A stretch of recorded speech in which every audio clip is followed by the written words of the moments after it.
This weekend, you might want to make plans to go to the store to get some emergency supplies because you can save on them. Yeah, meteorologist John Dawson is live at Ace Hardware ahead of this tax-free weekend. Hi, John.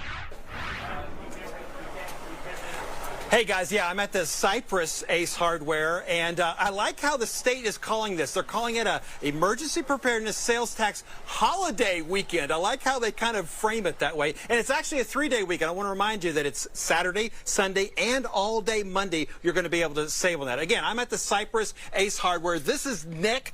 And Nick, I just want to ask you, we think of a lot of the common items, but what are some of the items that we don't necessarily always think of and won't have to pay a sales tax for emergency preparedness this weekend? Yeah, so some of your uncommon items are going to be either an axe or a hatchet.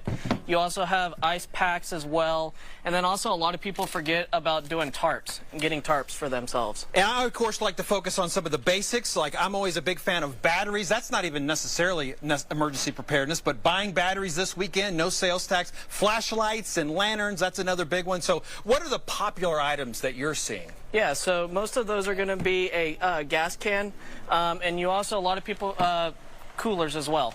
Okay. Coolers are going to be very popular. Good, and I do want to point out that there are some price limits on some of this. So basically the things that we're seeing here on the table, there's a $75 price. So just want to sort of talk a little bit about the fact that some of those common items that you'll see have that $75 price tag on them. And some of that, again, is what we've talked about with the batteries and the flashlights and the lanterns. First aid kits, again, is another great item that we haven't mentioned. The carbon monoxide detectors as well as the smoke detectors. Fire extinguishers are great. And you can even do the generators as well. And those have a bigger price tag than just the $75. Now, there are some things that are not included in our emergency preparedness sales tax holiday. Some of those are going to be like cleaning supplies, so you're not going to be able to get the sales tax discount on that.